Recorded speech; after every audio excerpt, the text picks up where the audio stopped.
या देशामध्ये महिमा मंडन होईल तर ते छत्रपती शिवरायांच्या मंदिराचं होईल, औरंगजेबाच्या कबरीचं होणार नाही। हे देखील या निमित्ताने लक्षात घेतलं पाहिजे।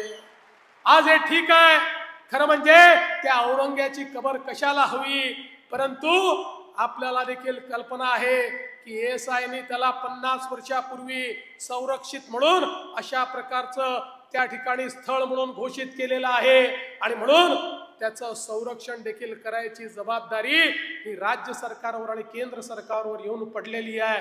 काय दुर्दैव आहे, ज्या औरंग्याने आमच्या हजारो लोकांना मारलं त्याच्याच कबरीचं संरक्षण आम्हाला करावं लागतं। पण एक वचन तुम्हाला निश्चितपणे देतो, काहीही झालं तरी या महाराष्ट्रामध्ये औरंगजेबाच्या कबरीचं महिमा मंडन होऊ देणार नाही, त्याचं उदात्तीकरण होऊ देणार नाही। त्याचं उदात्तीकरण करण्याचा कोणी प्रयत्न केला तर तो प्रयत्न त्याच ठिकाणी चिरडून टाकण्याचं काम या आम्ही केल्याशिवाय राहणार नाही।